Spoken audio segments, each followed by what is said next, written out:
Para ello, vamos ubicando ya todo y estamos ya casi listos, ¿ah? A ver, a ver, a ver. Listo.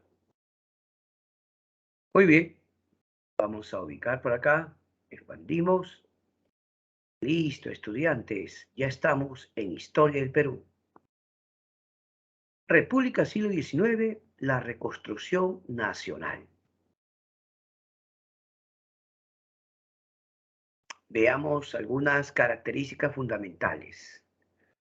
En primer término, ¿qué características puedo señalar? A ver, en lo político, a ver, políticamente hablando, ¿qué caracterizó a esta etapa en términos políticos?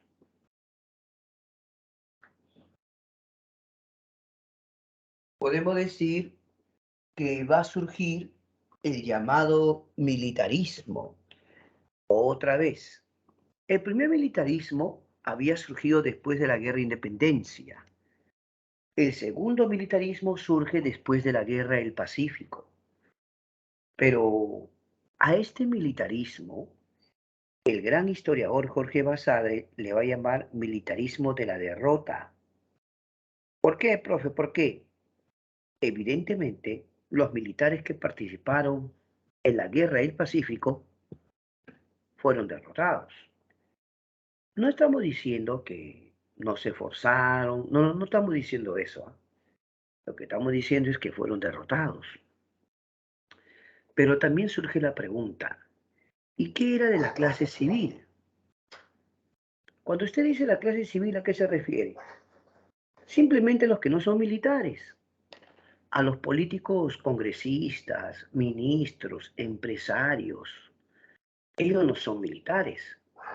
Los grandes terratenientes, hacendados. Porque cuando acabó la guerra, ahora muchos decían, oiga, ¿qué hay de mis bienes? ¿Qué hay de mis propiedades? Entonces, los militares van a liderar este gobierno. Profe, ahí dice caudillos militares. Un caudillo es un líder, pues. Te guste o no, por ejemplo, Iglesias o Miguel Iglesias fue el que dio el grito de Montán, ¿no? El denominado grito de Montán. Ese grito de Montán pedía prácticamente que Perú ya inicie las negociaciones de paz, ¿no? El grito de Montán prácticamente fue la rendición, profe, claro. Con el llamado grito de Montán o manifiesto de Montán, Miguel Iglesias le expresa a los chilenos ya pues la intención de Perú de iniciar negociaciones de paz, ¿no? Lo que iba a implicar entregar territorio.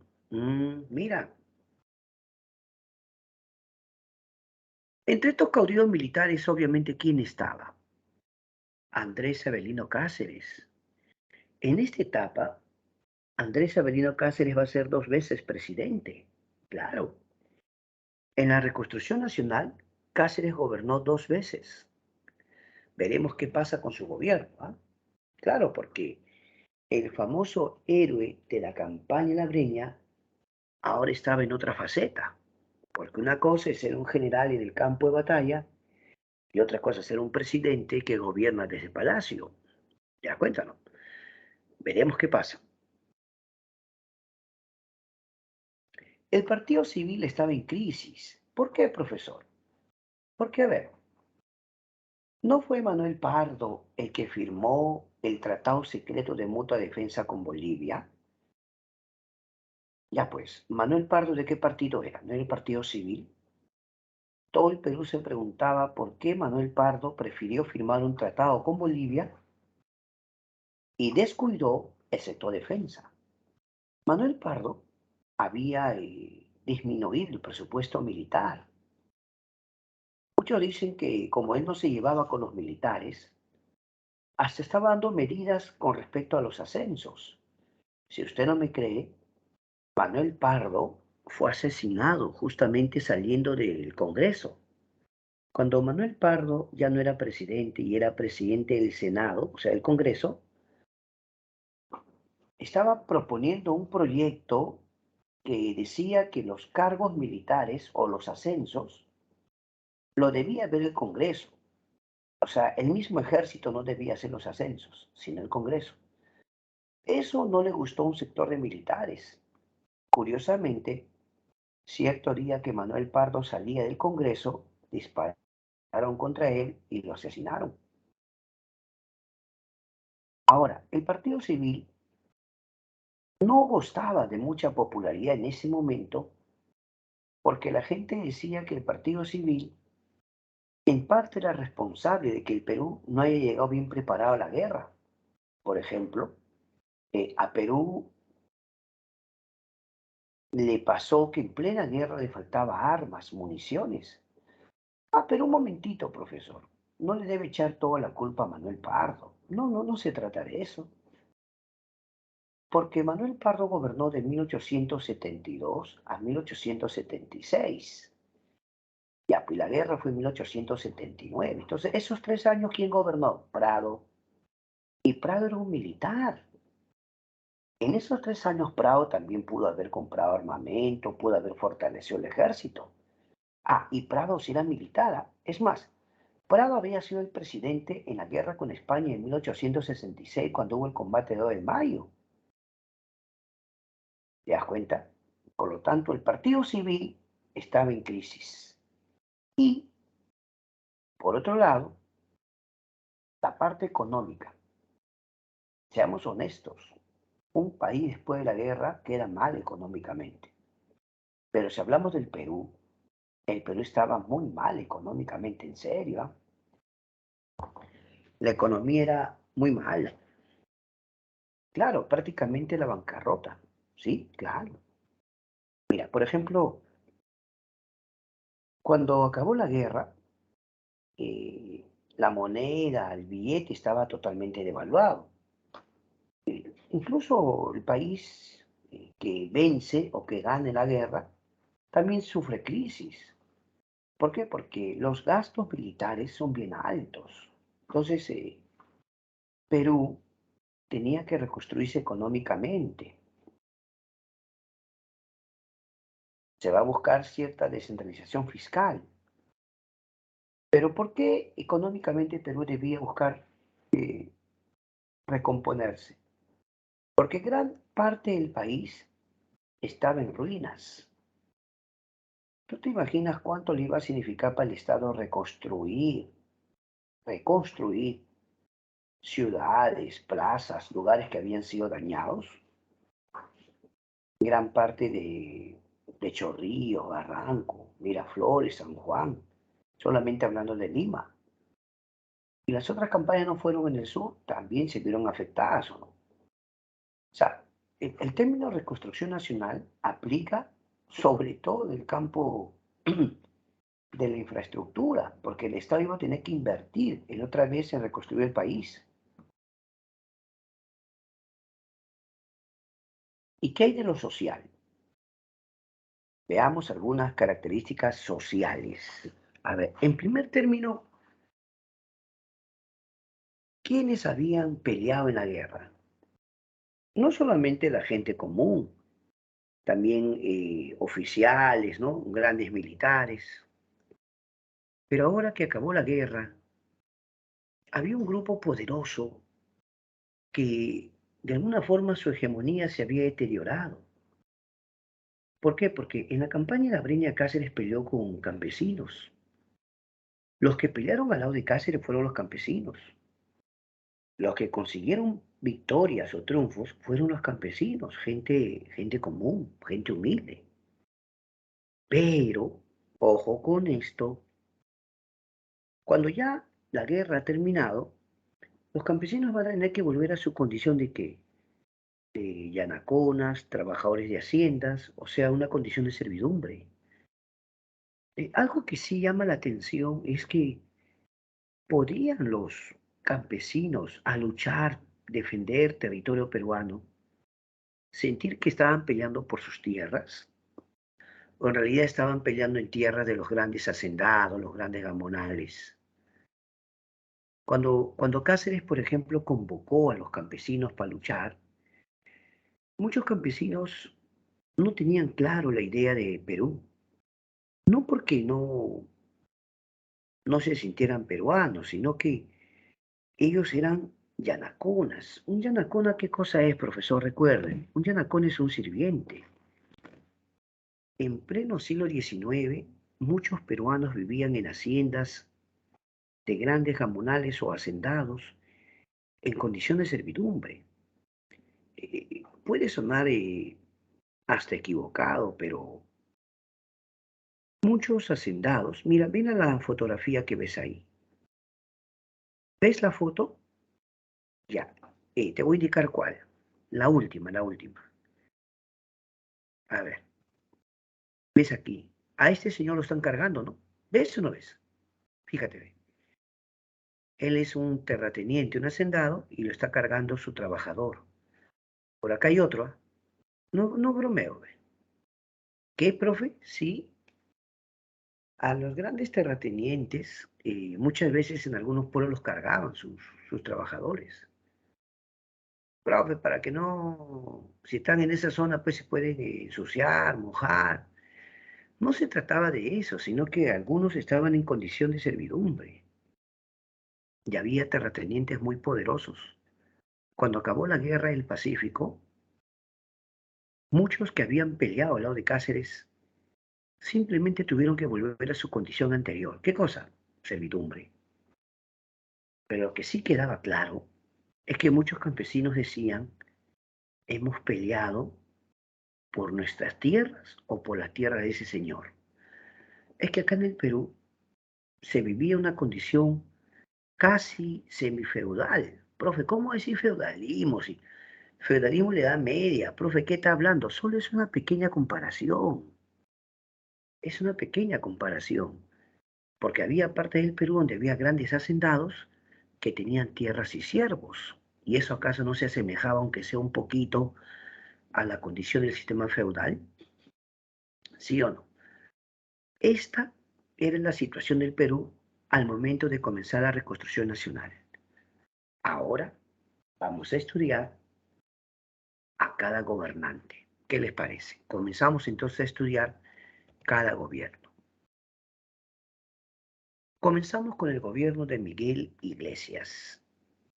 ¿Sabías que Miguel Iglesias, por ejemplo, en la batalla de San Juan, campaña de Lima, ojo, en la batalla de San Juan, en la campaña de Lima, Iglesias lideró las tropas, él luchó ahí, luchó en el Morro Solar, claro, incluso algunos le llaman el héroe del Morro Solar.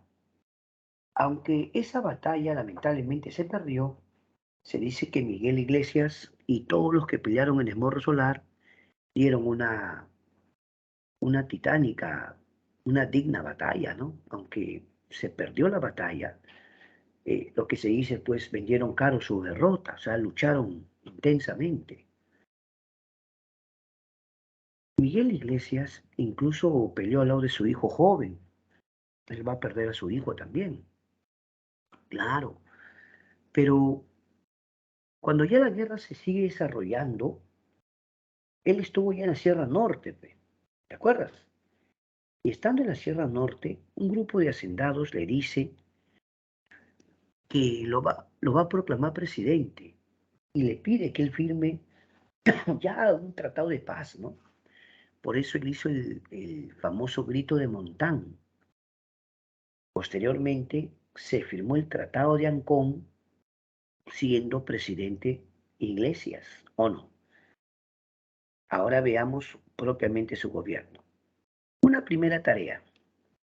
Había que los centros culturales, como la Biblioteca Nacional, había que reabrirlos, pero eso implicaba una reconstrucción. La Biblioteca Nacional y muchos monumentos culturales habían sido lastimados o dañados. Entonces la pregunta es, ¿cuál era la tarea que tenía Miguel Iglesias? Primero, todos los centros culturales había que reconstruirlos y reabrirlos. Para eso, la Biblioteca Nacional se le encargó al señor Ricardo Palma. Ricardo Palma va a ser denominado el bibliotecario mendigo. Muchos dicen que esa denominación le aplica perfectamente porque Ricardo Palma tuvo que tocar puertas y pedir a familias importantes, a empresas, a instituciones, también extranjeras, que donen libros o parte de sus bibliotecas. Acá en Lima había familias prominentes que tenían bonitas bibliotecas. La pregunta es, ¿estarían dispuestos a donar parte de su biblioteca para esta nueva Biblioteca Nacional? Entonces, muchos han hecho eso, ¿no? Una de las costumbres, me acuerdo que había antes, no sé si sigue esa costumbre, es que cuando tú acababas la universidad, por ejemplo, o tú terminabas la universidad, eh, para que usted pueda sacar todos sus documentos y finalmente obtener el bachiller y luego el título, te piden pues que tú lleves una especie de constancia de que en las bibliotecas de la universidad tú no debes libros. En serio, hay que tener una constancia de no adeudo de libros. Es que en tu vida universitaria a veces tú te prestas libros, ¿no? Bueno, es que en mi época a veces te prestaban el libro. No sé si seguirá siendo así, pero tú podías ir a la biblioteca y pedir que te presten un libro, te anotaban y listo. Se supone que tú tenías que devolverlo, ¿no? Pero cuando ya acababa tu carrera, te decían, a ver, traiga un documento que diga que usted no debe libros. Entonces tú tenías que ir a las diferentes bibliotecas a que te pongan un sello de que no debes libros. En serio. Pero aquí hay otra costumbre curiosa. Te decían muy bien ahora, dona un libro. Es una tradición que dones un libro. No, no, en cuanto al precio del libro, eso no es importante, pero dona un libro. Así que tú tenías que buscarte un librito y donarlo. En serio. Yo me acuerdo que también fui a buscar un libro por ahí, ya lo doné, ¿no? Entonces decían que así la biblioteca también como una universidad estatal como San Marcos, bueno, era una costumbre en mi época, no sé si eso continúe siendo así. Pero yo me acuerdo que doné mi libro, ahí está.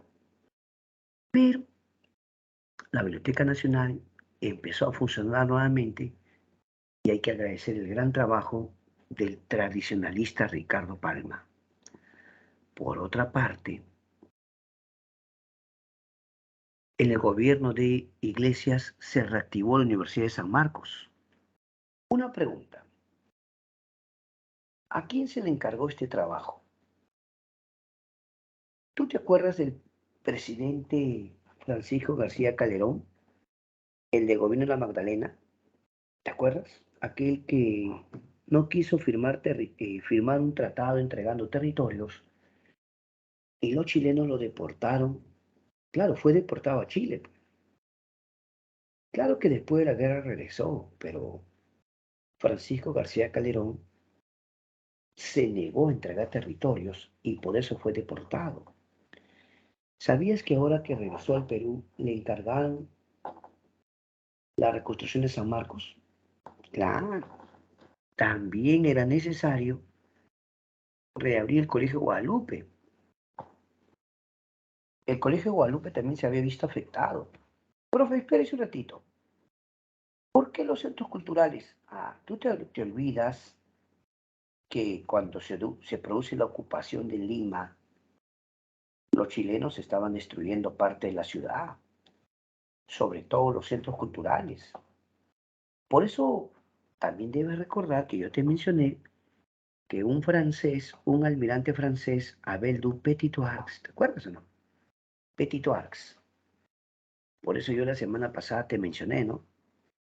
Que hay la avenida Petit-Arcs, ¿no? Por la avenida Equiva está la avenida Petit-Arcs. Entonces algunos se preguntan por qué esa avenida se llama Petit-Arcs. En honor al señor Abel du Petit-Arcs, un almirante francés que le pide al gobierno chileno que pare la destrucción de la ciudad, que se detengan ya. Es más, este señor le dijo a los chilenos que si no paraban la destrucción, su gobierno iba a intervenir. ¿Qué cosa? Sí, los franceses... profe, pero ¿por qué nos defendieron? ¿Simplemente porque eran buenos? Lo que pasa es que aquí en Perú había residentes extranjeros y dos, había inversiones extranjeras. ¿Que te has olvidado que Perú había firmado el contrato Dreyfus con los franceses? Acá había inversiones extranjeras, ¿no? Por lo tanto, ahora había el trabajo también de reabrir el Colegio Guadalupe, colegio importante para la historia republicana, ¿no?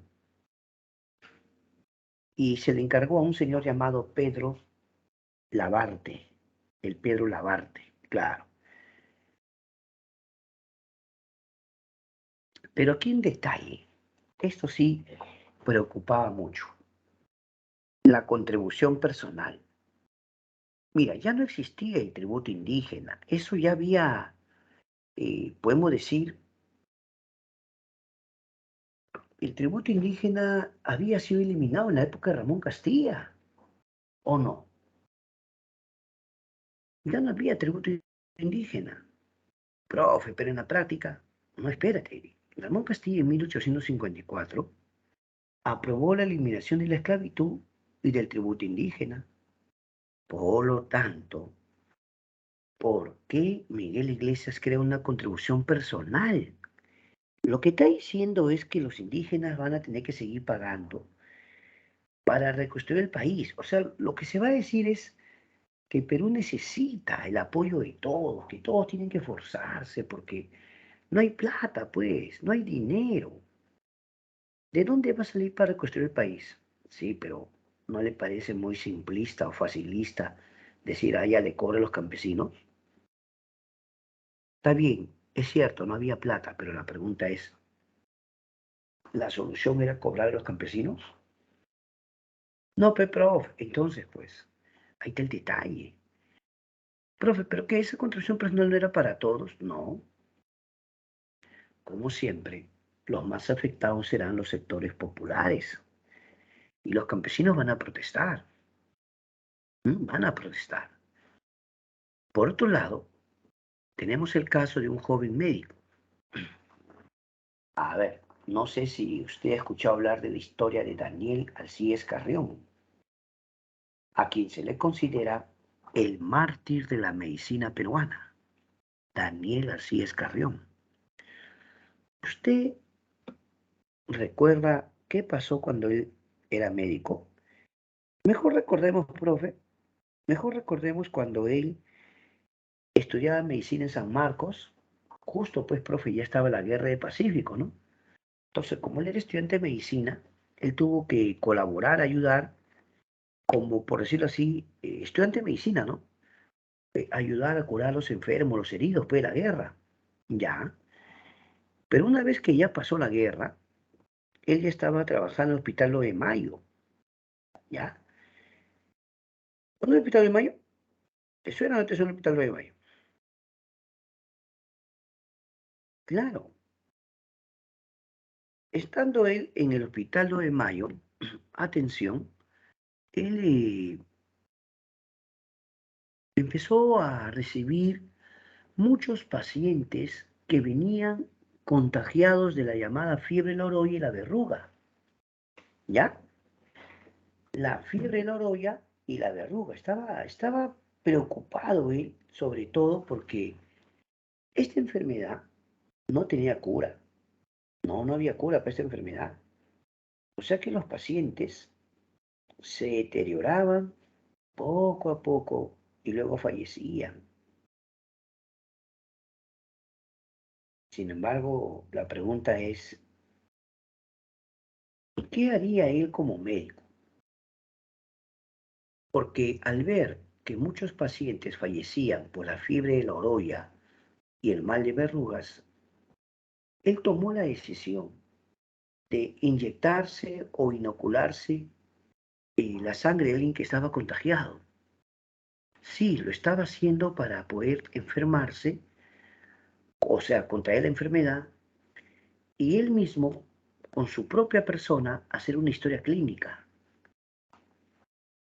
Él quería hacer una historia clínica para poder ayudar o contribuir a que los médicos hallen la cura a esta enfermedad.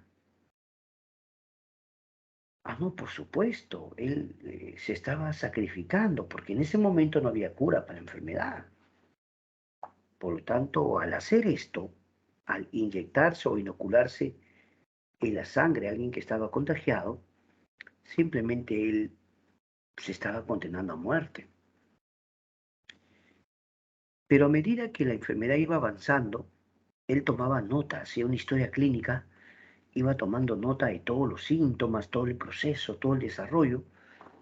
Entonces, sus amigos que también eran médicos y sabían de lo que había hecho, claro que estaban muy preocupados, ¿no? Porque a medida que pasaban los días, él poco a poco ya su salud se veía muy comprometida, ¿no?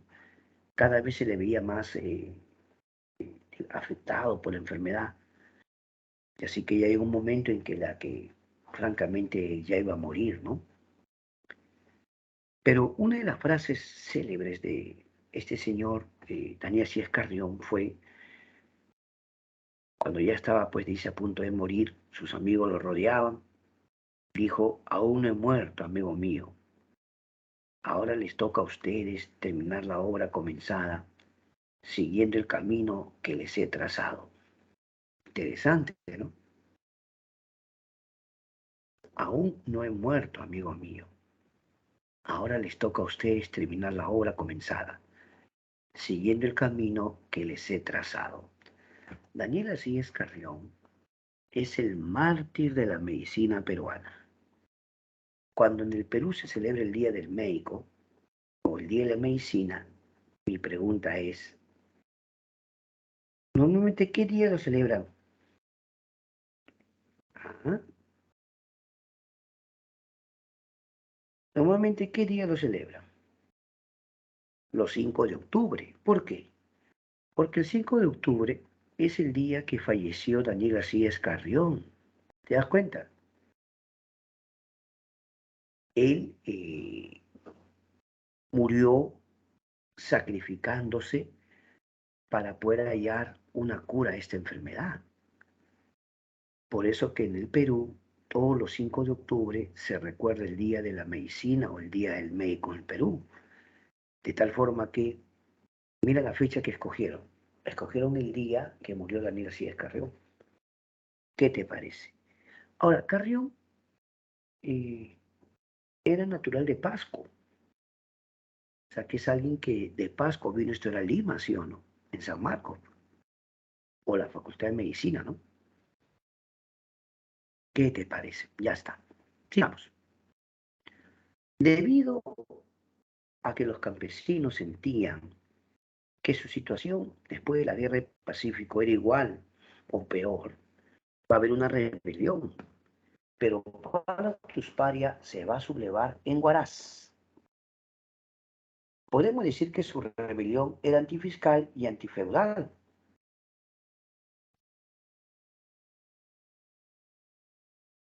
En la ciudad de Huaraz, Ancash, hay un monumento que tú estás viendo de Atusparia.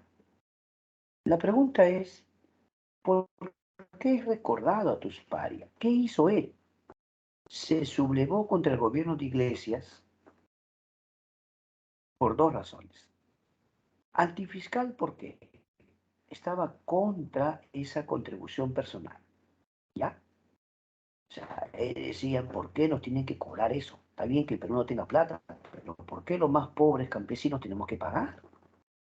O sea, la más fácil es cobrarle al más pobre, no puede ser. Y antifeudal, ¿por qué? Porque rechazaban el hecho de que ellos sean sirvientes de grandes gamonales o terratenientes.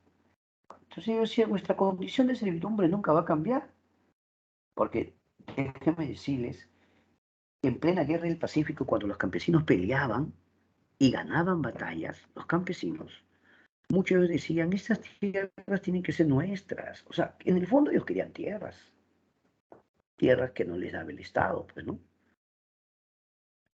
Por eso su rebelión es antifiscal, o sea, por los impuestos, la contribución personal, y antifeudal porque estaban contra los gamonales, terratenientes, aquellos que poseían la mayor cantidad de tierras. ¿De acuerdo? ¿Qué va a pasar con la Tusparia? El gobierno mandó las tropas o las fuerzas del orden y finalmente Tusparia será derrotado. A Tusparia será enviado a prisión. ¿De acuerdo? A Tusparia fue la cárcel.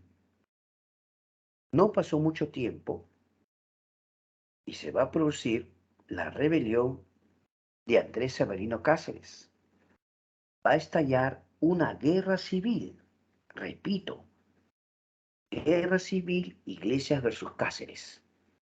Cáceres va a ser famoso lo que se conoce como la Guaripampiada. Eso queda en Jauja. Jauja es Junín, ¿sí o no? Repito, Cáceres va a ser famosa la Guaripampiada.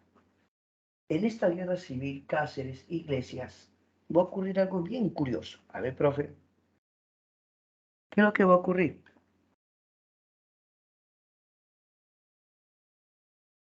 Cáceres y las tropas de Iglesias frente a frente, en la zona de Jauja, ¿ya?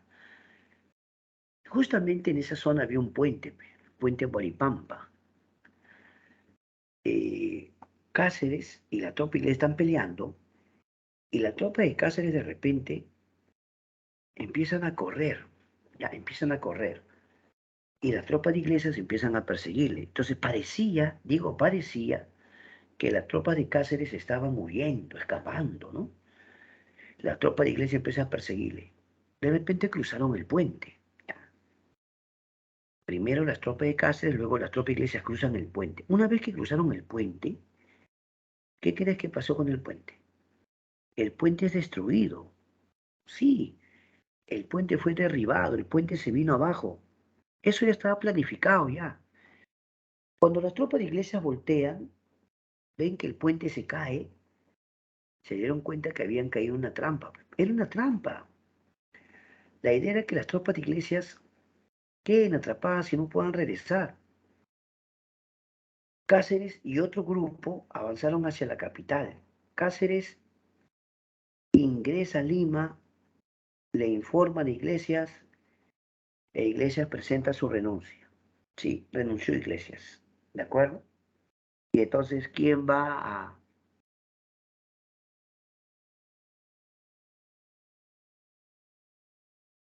asumir? El señor Antonio Arenas. Antonio Arenas asume, convoca elecciones y Cáceres va a ganar. Ahora ya sabes por qué la Guaripampeada.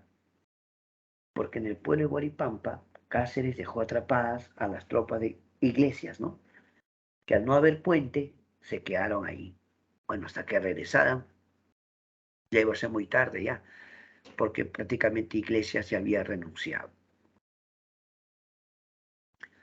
Ahora hablemos de Cáceres. Cáceres va a gobernar por segunda vez el Perú, o primera vez diré, Cáceres su primer gobierno, porque como les mencioné al comenzar la parte introductoria, Cáceres tuvo dos gobiernos en la reconstrucción nacional.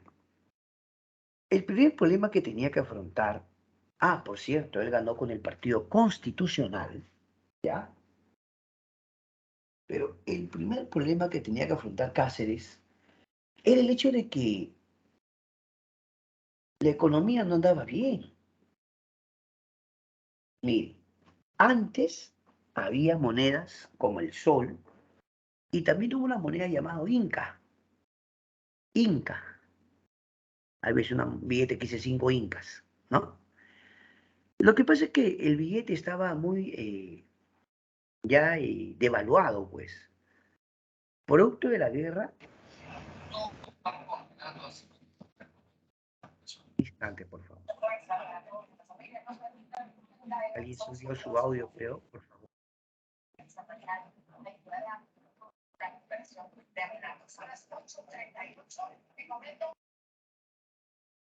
Ya, bueno, continúo.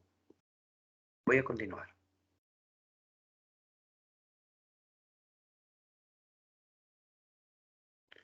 Muy bien.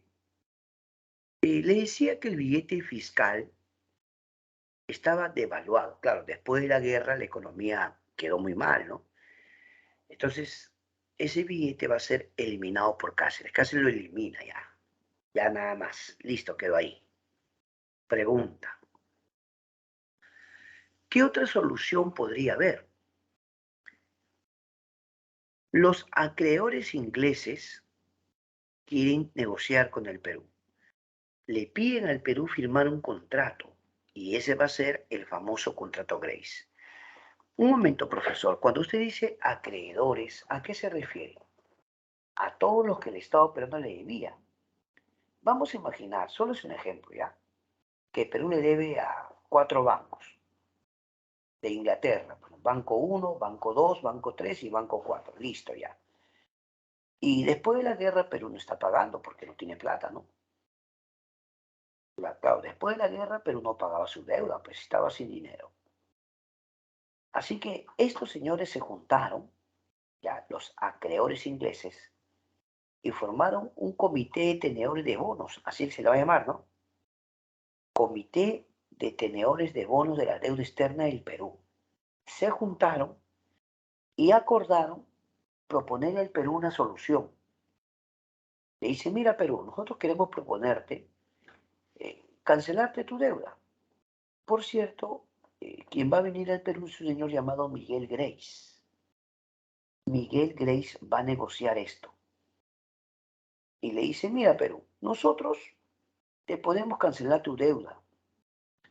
Sabemos que tienes una deuda grande y no tienes plata.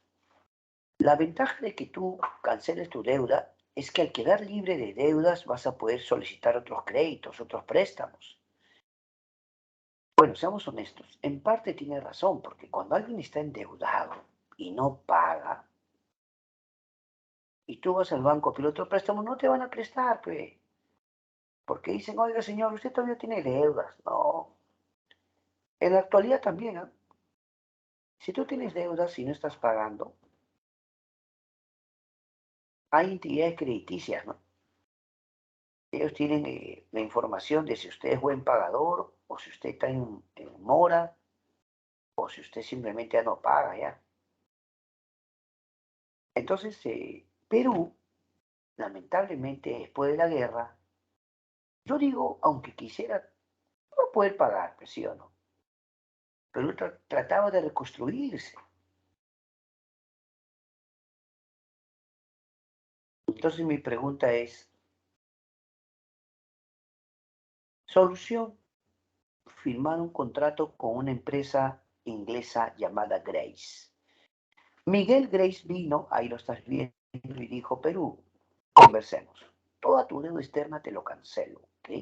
Te cancelo tu deuda siempre y cuando tú también me entregues uno, tu ferrocarriles por 66 años. ¿Qué? Sí. La Casa Grace dijo, Perú, yo te cancelo tu deuda, pero me entregas tus ferrocarriles por 66 años. Profe, es bastante, claro que es bastante. ¿Qué ferrocarriles? ¿Cómo que qué ferrocarriles? Si desde la época de Castilla se han hecho ferrocarriles. Castilla, Echenique también hizo ferrocarril. Pero la mayor cantidad de ferrocarriles la ha hecho pues José Balta. Claro, José Balta con su política ferrocarrilera, incluso José Balta había contratado a un ingeniero norteamericano llamado Henry Meigs. Así que cuando la Casa Grey le hizo esto a Perú era porque sabía que Perú tenía ferrocarriles. También pide libre navegación por el lago Titicaca. Mira Perú, si tú, mira lo que dice, mira Perú, si tú nos permites navegar libremente por el Titicaca, te vamos a cancelar también tu deuda, ¿no? Pero aparte de eso, pedían la entrega de 3 millones de toneladas de guano. ¿Qué cosa? La entrega de 3 millones de toneladas de guano. Profe, pero usted dice millones, ¿sí? La Casa Grey dijo, mira Perú, para poder compensar la deuda, Le tienes que entregar esto. No es todo, ¿ah? También pidieron que se entregue tierras selváticas.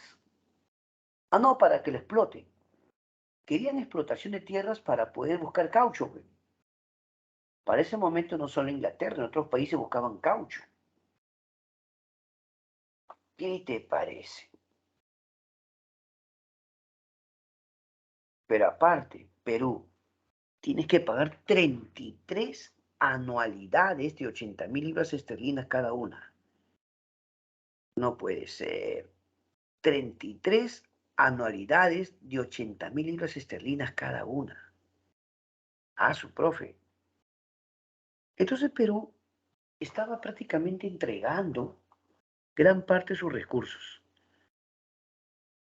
Cuando a Cáceres le preguntaron en el Congreso, porque esto no se aprobó simplemente porque Cáceres eh, dijo y punto, esto en el Congreso se va a discutir y va a haber debates muy, muy tensos, ¿no? Sí. Bueno, el partido de Cáceres se llamaba Partido Constitucional, pero estaba el Partido Civil de José Pardo, estaba el Partido Demócrata de Nicolás de Piérola, estaba el Partido Liberal de José María Quimper. Y José María Quimper, del Partido Liberal, era uno de los principales opositores, que decía, no se da cuenta, señor Cáceres, lo que está haciendo. Usted le está entregando prácticamente el control de nuestros recursos a los ingleses.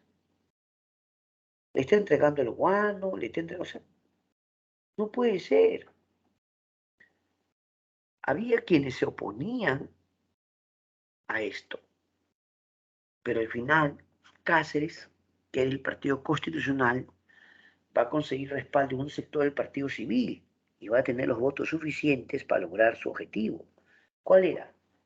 Firmar este contrato. Vuelvo a repetir, el argumento de Cáceres era este. Si cancelamos la deuda y quedamos cero, vamos a poder negociar otra vez otros préstamos para poder reconstruir el país. Así pensaba Cáceres.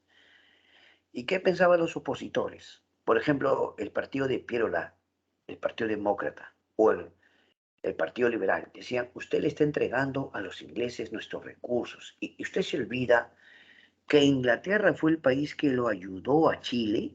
¿No fue Inglaterra quien lo ayudó a Chile? Señor Cáceres, usted peleó por defender el Perú y usted sabe bien que los ingleses colaboraron con Chile y a ellos les está entregando nuestros recursos. Esto va a volver al Perú mucho más dependiente o no de los capitales ingleses. Si a mí me dicen cuál es una consecuencia, simplemente que Perú se vuelve todavía más dependiente de los capitales de Inglaterra. Luego viene Remigio Morales Bermúdez. Él va a promulgar una ley que hoy día es un recurso constitucional cuando una persona ha perdido su libertad. El instrumento jurídico o legal que existe es presentar un habeas corpus. Su abogado de una persona puede solicitar su libertad, pero claro, tiene que argumentar, ¿no? Tiene que argumentar. El primer argumento puede ser, por ejemplo, eh, puede decir, ¿no? Mi patrocinado es una persona que siempre ha colaborado con la justicia, siempre se presentó a todas las audiencias que lo han citado, tiene domicilio conocido, tiene trabajo conocido, y no va a salir del país. Incluso entregamos el pasaporte, y acá está su pasaporte, no piensa dejar el país. A veces los abogados consiguen, ¿no?, que el juez libere a su patrocinado para que lleve el juicio, pues, sin estar encerrado, ¿no? Pero vuelvo a repetir, ese es un recurso que utilizan, o es un recurso jurídico, ¿no?, que utilizan los abogados. En general, habeas corpus tiene que ver con la libertad individual, ¿no? Además, el ferrocarril central, que era un ferrocarril pues importante, fue terminado en el gobierno del señor Remigio Morales. No, si el ferrocarril es muy importante, ¿no? Un ferrocarril que va a pasar por la zona de la serranía, va a pasar por la zona de Ticlio, ¿no? Claro. También aprobó una ley de elecciones municipales. Y un detalle importante. A ver, concentrarse. El Perú y Chile habían firmado el Tratado de Ancón en 1883. Recuerde, Perú había firmado el Tratado de Ancón en 1883. Ya. ¿Y qué pasó?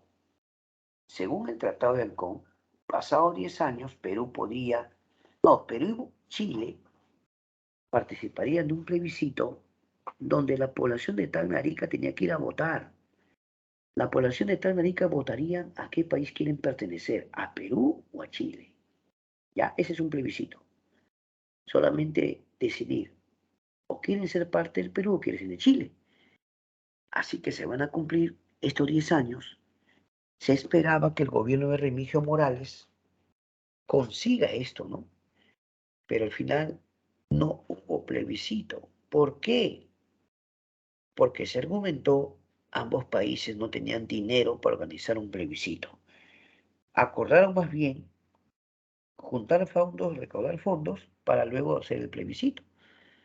Pero no es verdad, el plebiscito nunca se realizó.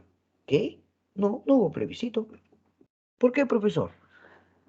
Porque, bueno, siempre hubo pretextos, se alargó, se postergó.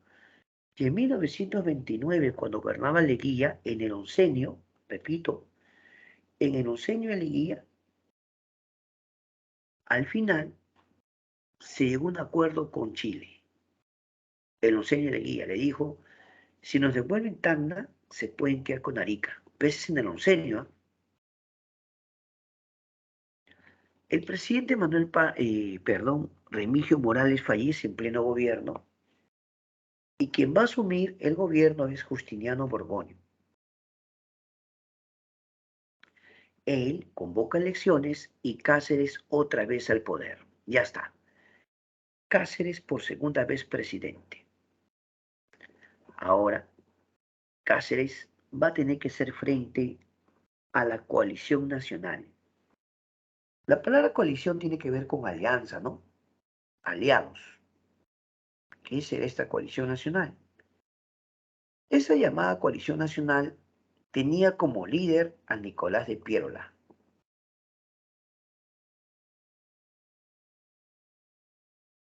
Los partidos demócrata de Piérola y civil de José Pardo se van a unir. Repito, los partidos demócrata de Nicolás de Piérola y el Partido Civil de José Pardo se unen. ¿Se unen para qué? A él es José Pardo. ¿Para qué se unen?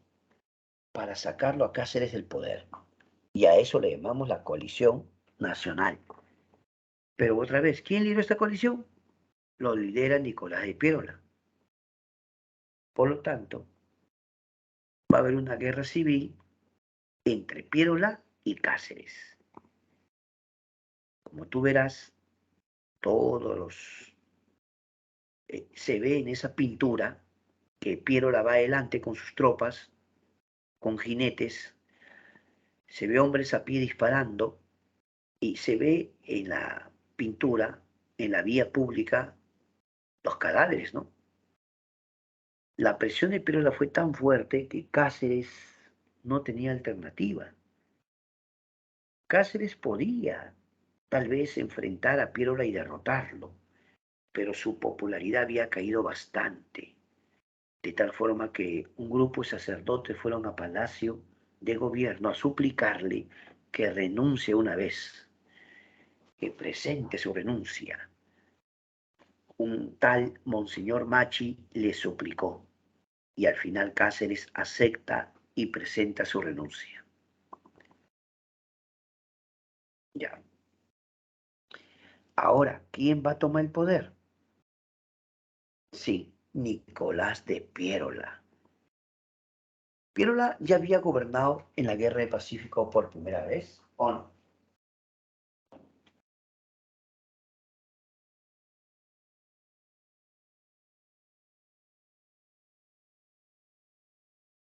Repito, Piérola ya había gobernado en la Guerra del Pacífico, Este vendría a ser su segundo gobierno.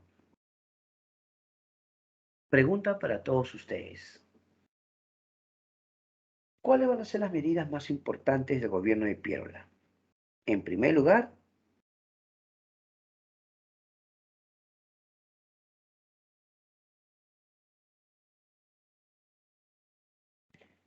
Nicolás de Piérola había logrado imponerse en esta contienda, pero plantea una reforma electoral que sí preocupaba.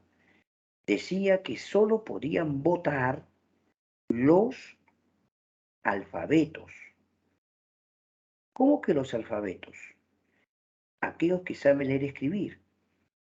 Pero si decía que solo votarían los alfabetos, la mayoría de los peruanos no tenía acceso a la educación. ¿Me entiendes? La mayoría de peruanos no podía votar.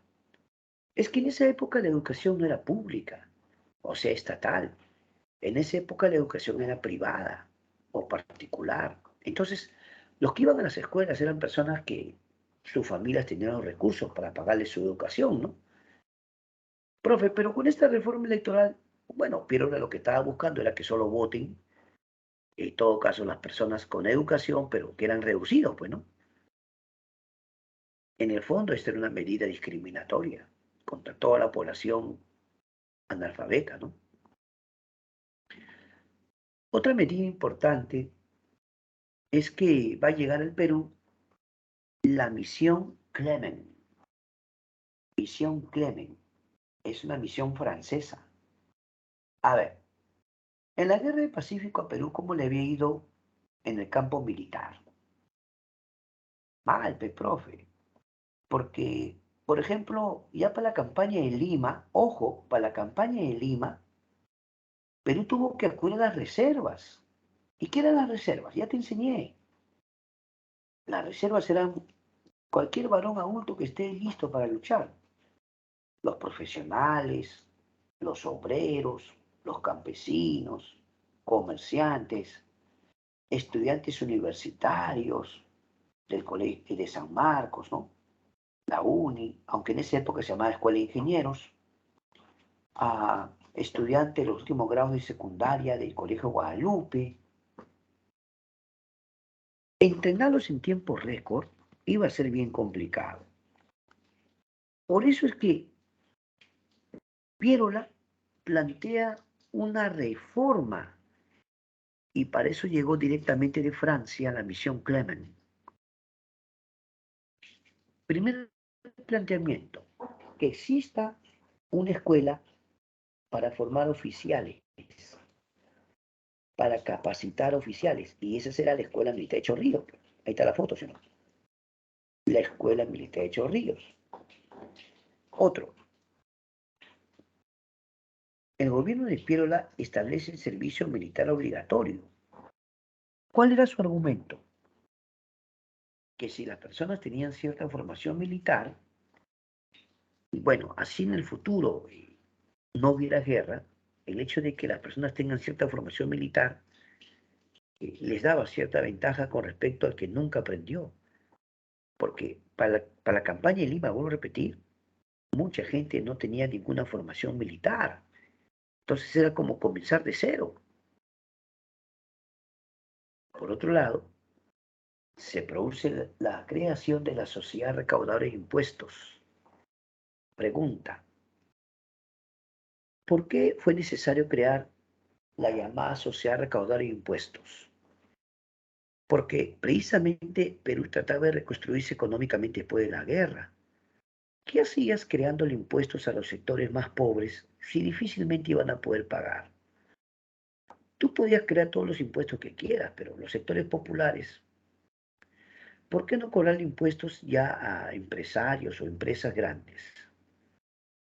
La sociedad de cobrar impuestos va a buscar eso, ¿no? También cobrar impuestos a los empresarios, gente que tiene negocios, ¿no?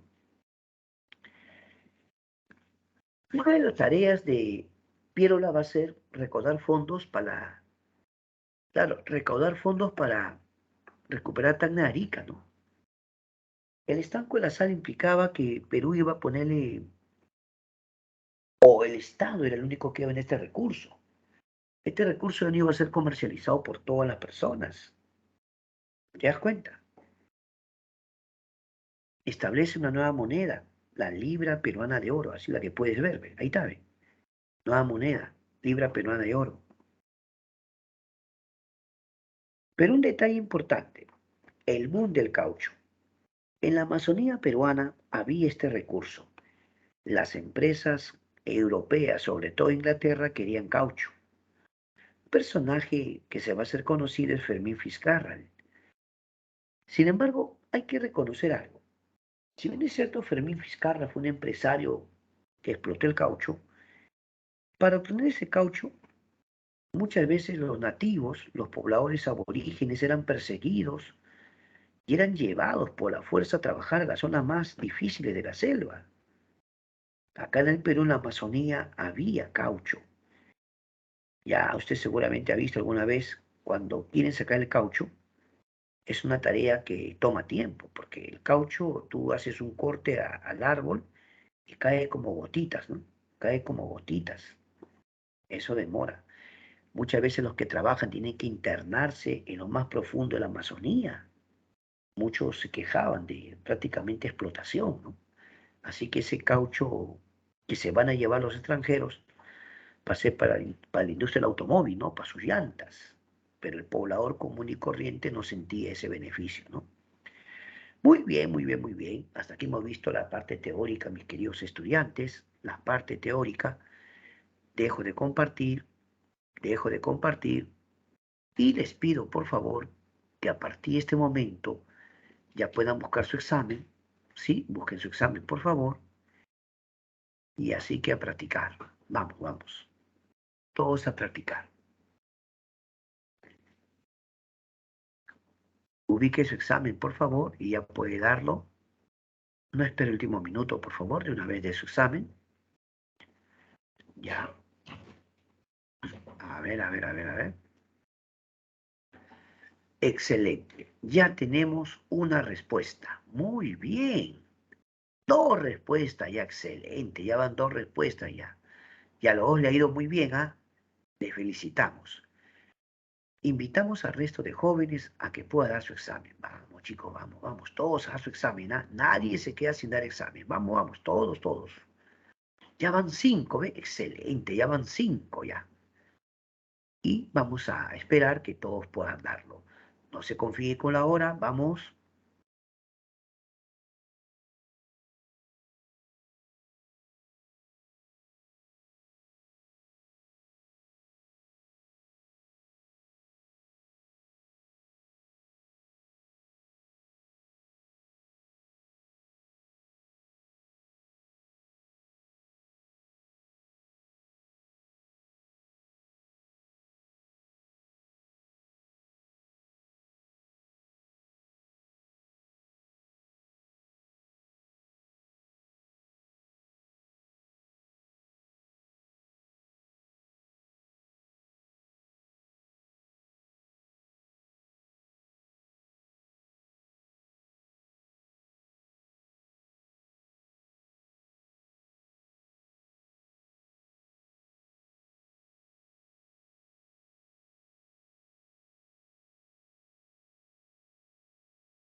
Muy bien, ya van 5 minutos del examen. Todavía queda tiempo para que algunos que no han dado puedan hacerlo. Están pidiendo el link. Sí, yo veo un link ahí que han pasado el link también. Bueno, bueno. Ya muchachos, todavía quedan 5 minutos. Aquellos que no han dado, todavía pueden hacerlo. Los esperamos.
Muy bien. Queremos felicitar a todos los muchachos que han dado de forma excelente su examen diario. Muy bien, jóvenes. Ahora vamos a continuar practicando. Continuamos con el llamado momento de practicar.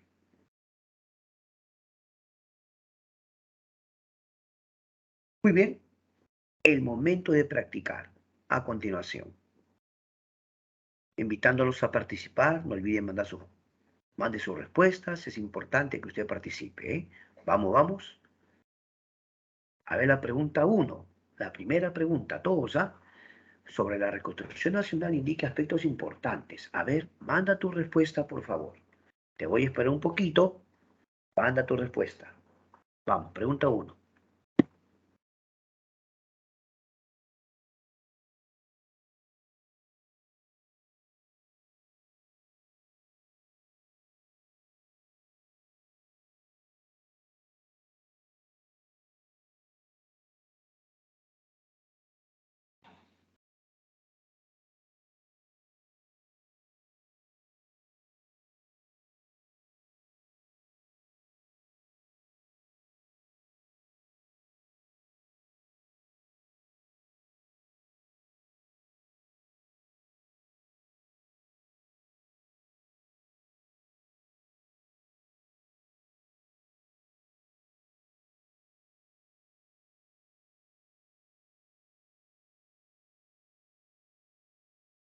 Entonces la pregunta uno, a ver, primer punto, ¿surge el segundo militarismo? Sí. ¿Nicolás de Piérola fue el principal caudillo? No, no es militar. Tampoco fue el principal caudillo. Tres, ¿con Miguel Iglesias comienza la Revolución Nacional? Verdadero. Uno, tres. Andrés Cáceres, gobernadores, también es verdad. Uno, tres, cuatro. Ya está. Pero Rumimaki es en la República Aristocrática, no tiene nada que ver. Uno, tres, cuatro. La C de campeón. Ya, la C de campeón. A ver la pregunta 2, ¿cómo te va? Pregunta 2.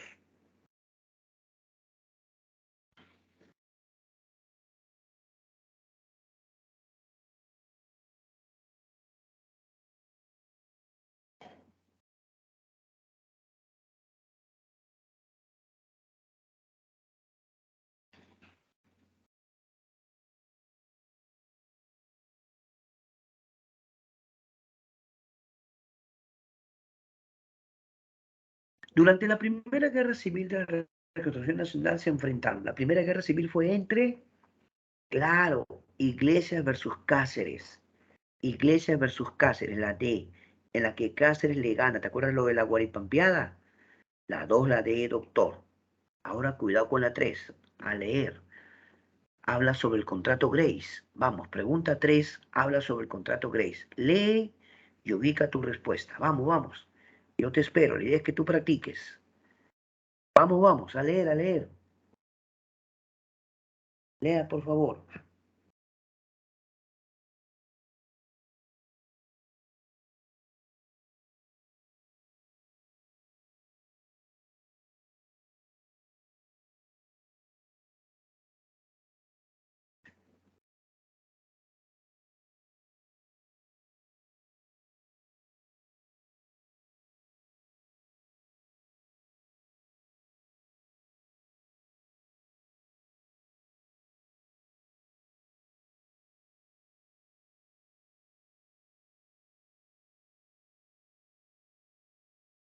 Muy bien. La pregunta 3 dice, el contrato Grace suscita en el Parlamento y en los diarios discusiones tan apasionadas y polémicas, tan agrias como las que había suscitado el contrato Dreyfus. Para sus adversarios es una manera de convertirnos, o muy poco menos, en una colonia extranjera británica, puesto que nuestros acreedores tenían por la mayor parte esa nacionalidad.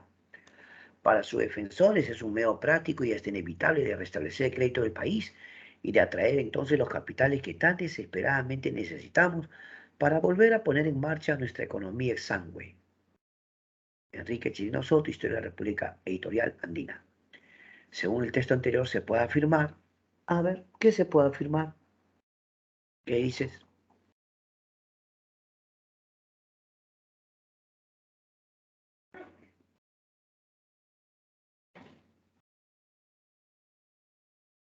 La respuesta es la B, ¿sí o no? Los opositores sostenían que el contrato Gray nos convertía en poco menos que una colonia extranjera En el sentido de que Perú pues se había vuelto muy dependiente económicamente, ¿no? Esto va a consolidar la dependencia económica del Perú en los capitales ingleses. La 3, la B de bueno, la B de bueno. 4. Los hacendados de la sierra eran representados por el partido. A ver. Los hacendados de la sierra eran representados por el partido A, liberal, B, constitucional, C, civil, D, demócrata. Habla. ¿Qué dices? Los hacendados de la sierra eran representados por el partido A, liberal, B, constitucional, C, civil, D, demócrata. ¿Qué dices? ¿El partido constitucional? No. Dice hacendados de la sierra. Ellos eran representados por el partido demócrata, que era liderado por Piero la 4, la D. Demócrata.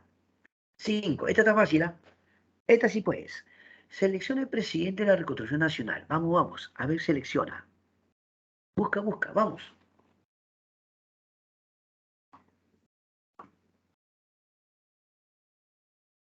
Vamos, vamos, vamos. Contesta, contesta.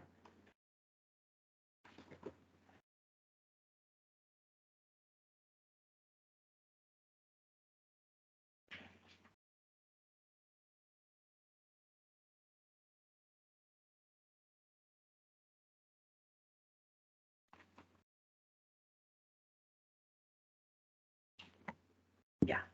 Selecciona el presidente de la Reconstrucción Nacional. Manuel Candamo no. Manuel Candamo es de la República Aristocrática. Miguel Iglesias sí. José Pardo no. José Pardo de la República Aristocrática. Andrés Solano Cáceres sí. Remigio Morales sí. Entonces sería 2, 4, 5. La B. 2, 4, 5. ¿De acuerdo?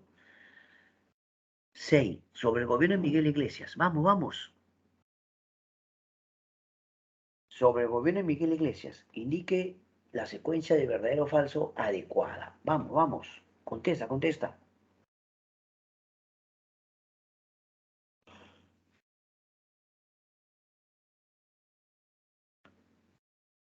Primer punto. ¿Inició el segundo militarismo? Sí. ¿Afrontó el relato Hispania? Sí.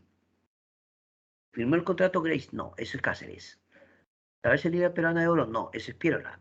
Dos verdaderos, dos falsos. Dos verdaderos, falsos. La C. La C, campeón. 7. Tras la Guerra del Pacífico se intentó recomponer la economía nacional afectada por la conflagración.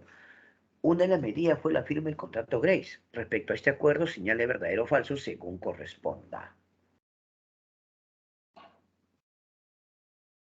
¿Qué dices? La 7. A ver, la Casa Grace fue reemplazada por la Casa Dreyfus, falso. La Casa Grace obtuvo libre navegación, verdadero. Los ferrocarriles fueron cedidos por 66 años, verdadero.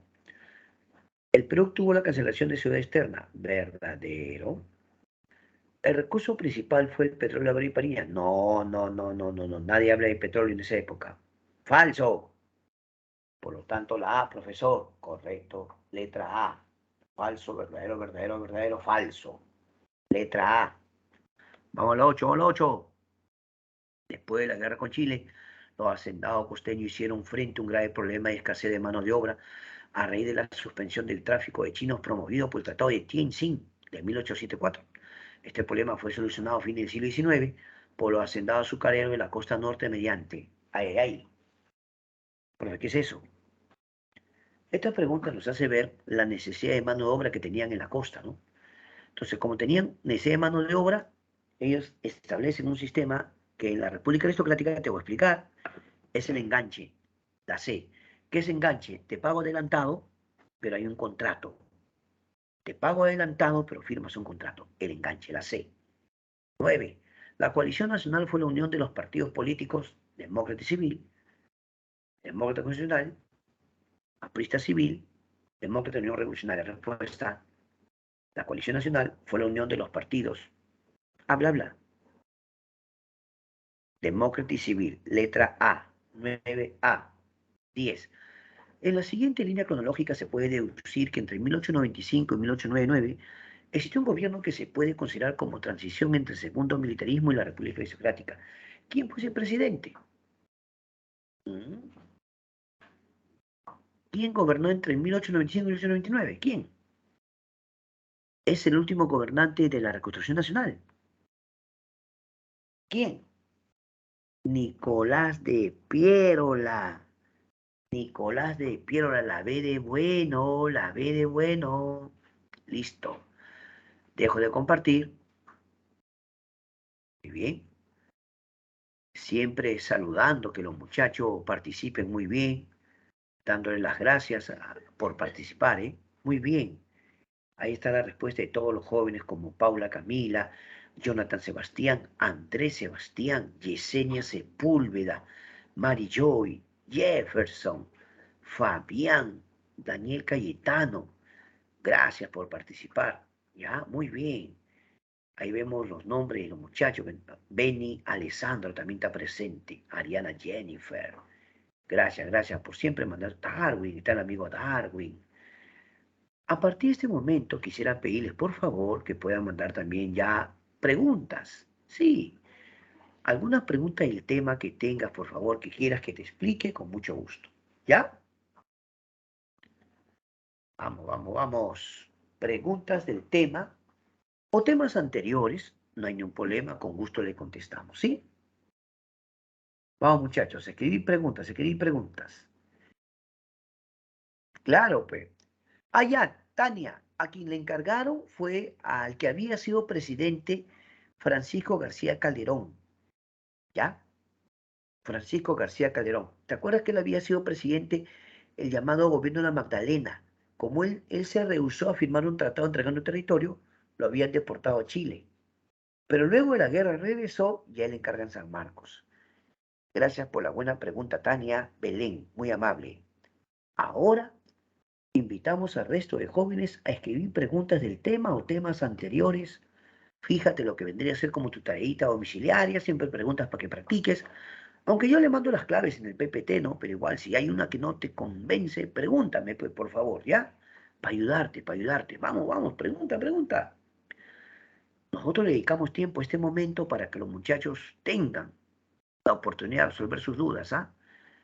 Ahorita que estoy en clase, escríbeme. Aquí, escríbeme. Ahorita, ahorita, ahorita. En este momento. Vamos, vamos. Ah, Andrés Sebastián. Déjame contarte, Andrés, que sí hay libros que todavía se conservan de la época de Palma, ¿no? Es cierto. Pero ya hay libros que, Andrés, por ser muy antiguitos, ¿no? Ya se tienen en un lugar especial para su conservación, ¿no? Porque ya son muy delicados, pues son libros muy antiguos. Sí les permiten a veces a investigadores, ¿no? A personas que son, digamos, con autorización, mejor digamos, André. Ya con el tiempo, algunos libros que son bien viejitos, o sea, por su condición de ser libros de siglos pasados, ¿no?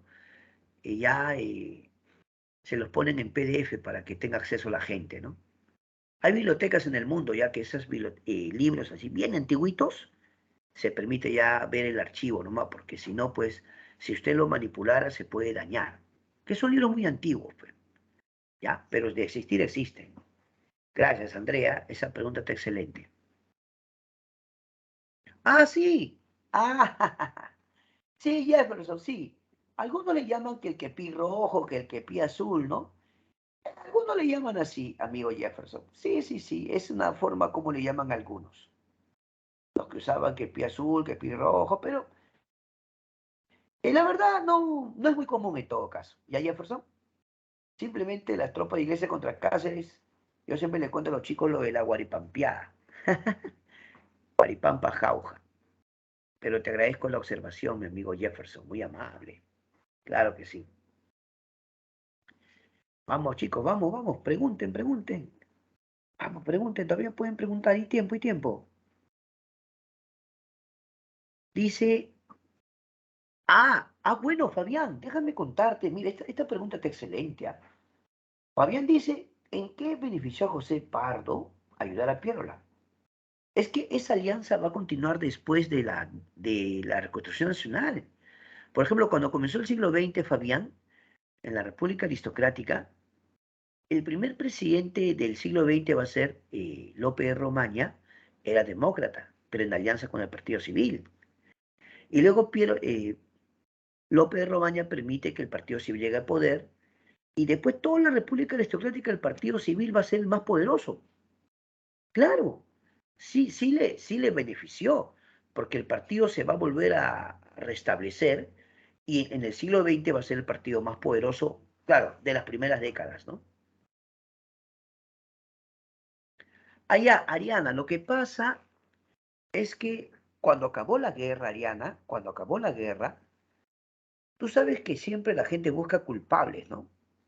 Entonces, los militares, es cierto que habían perdido la guerra, pero habían luchado y estaban dispuestos a reconstruir el país. El Partido Civil tenía como antecedente que Manuel Pardo había firmado el tratado con Bolivia y que en el campo militar, en el sector defensa, el Partido Civil no había invertido lo suficiente, porque en plena guerra lo que faltaba eran armas y municiones. ¿Te das cuenta, no? Se empezó a atribuir que el Partido Civil, pues de alguna forma, había sido responsable, ¿no? Pero eso eran los antecedentes en todo caso, ¿no? Y Ariana, más o menos. Pero el Partido Civil se va a fortalecer, ya como me acaban de preguntar los muchachos, ya para fines de la Reconstrucción Nacional, el Partido Civil se vuelve fuerte, y en la República Aristocrática volvió a ser el partido poderoso, el partido de los oligarcas, cuando la próxima semana veamos eso. Ahora, miren, yo les voy a contar una pregunta que vino en admisión.